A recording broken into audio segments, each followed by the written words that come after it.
You're driving to work. Traffic is already annoying you. Then someone cuts you off like you don't exist. Your chest tightens, your jaw clenches, and just like that, your mood for the entire morning is gone. Now here's the strange part. Another person gets cut off the exact same way, and they stay completely calm. No spike, no spiral, no ruined day. What's the difference between these two people? It's not patience, it's not personality, and it's definitely not luck.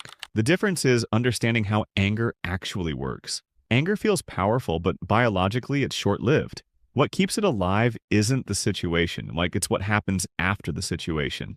By the end of this video, you'll know how to stay calm without suppressing emotions, without becoming passive, and without pretending you don't care. Not by forcing peace, but by understanding your mind well enough that anger stops running your life. The 90-second rule. Why anger fades unless you feed it. Here's something most people never learn. Anger is not a personality trait. It's a chemical reaction. When something triggers you, your body releases stress hormones like adrenaline and cortisol. Your heart rate rises. Your muscles tense. Your focus narrows. This is your nervous system doing exactly what it was designed to do. But here's the part that changes everything. Those chemicals naturally flush out of your body in about 60 to 90 seconds. So if anger is supposed to fade that fast, why do we stay angry for 20 minutes, an hour, or sometimes an entire day? Because we keep feeding it. We replay the moment. We imagine what we should have said. We run mental arguments and revenge fantasies. The moment already passed, but in your mind, it's still happening on loop. That leads to the first mental shift. If the moment is over, why am I still paying for it? The big myth. They pushed my buttons. We love saying things like, they really know how to push my buttons. But that sentence hides a dangerous myth. It suggests other people control your emotions, like you're a remote control and they're holding it. The truth is, nobody can push a button that doesn't already exist. Those buttons are unresolved wounds, expectations or values you deeply care about. When someone triggers you, they didn't install the button, they exposed it. That sarcastic coworker, that dismissive tone, that one comment that always sets you off. It's touching something older than the moment itself. Here's the reframe that changes everything. If someone can ruin your mood, they don't have power over you. You gave it to them earlier. Instead of reacting outward, ask one powerful question. What is this really touching in me? What anger is hiding? The emotion underneath anger feels strong, direct, and clear. But psychologically, anger is almost never the first emotion. Anger is a secondary emotion. It shows up to protect something more vulnerable underneath. Usually hurt, fear, shame, or feeling disrespected. Think about criticism. Someone questions your work and you snap back defensively. That looks like anger. But underneath it might be fear of not being good enough or hurt that your effort wasn't seen. Anger steps in because vulnerability feels unsafe. It feels exposed. Here's the key insight.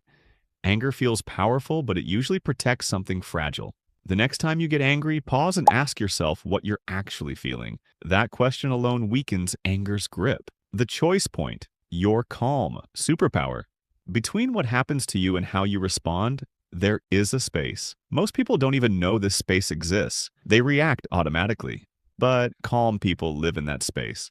A psychiatrist named Viktor Frankl discovered this in the most extreme conditions imaginable. Even when everything was taken from him, he realized one thing remained: the freedom to choose his response. That choice point decides everything: regret or pride, reaction or control. You don't need to eliminate emotions to use it. You just need a pause. Here's the simplest tool. Before you respond, ask yourself, what response will I respect myself for later? Calm people aren't emotionless. They just pause long enough to choose. The observer mode. Stop being the emotion. One of the most powerful shifts you can make is realizing this. You are not your emotions. You are the one noticing them. Instead of saying, I'm angry, try saying, I notice anger arising. That tiny language shift creates distance, and distance prevents emotional hijacking. Think of emotions like weather. Storms pass, clouds move, winds change. You are not the storm, you are the sky. When you observe instead of identify, emotions lose their control. You can still feel them, but they no longer dictate your behavior. That's emotional mastery. Perspective and reframing. Nothing is personal. Here's a hard truth that brings massive peace. Most people's behavior has very little to do with you. People act from stress, insecurity, and pressure you'll never see. That rude comment, short email, or sharp tone is usually about their internal state, not your worth. A simple perspective helps here. Maybe what seems bad now might not be bad later. What seems good now might not last. So run everything through two filters. Will this matter in a week? And is this worth my peace? When you stop taking things personally, people lose their control over you. Boundaries without anger. Calm strength. Staying calm doesn't mean tolerating disrespect. It means responding without emotional chaos. Boundaries protect peace, not ego. You can say things like, "Let's talk when things are calmer," or "I'm not engaging with this tone." Anger reacts. Boundaries respond. And when you respond calmly, people either adjust or reveal themselves. Either way, you keep your peace. The unbothered identity. Calm isn't a trick when it's a trained skill. Unbothered people aren't lucky. They practiced pausing, learned perspective, and trained their nervous system. The goal isn't to feel nothing. The goal is to feel everything without losing yourself. So tell me in the comments, which part hit you the hardest? And if you want more clarity, control, and emotional mastery, subscribe, because peace isn't passive, it's powerful.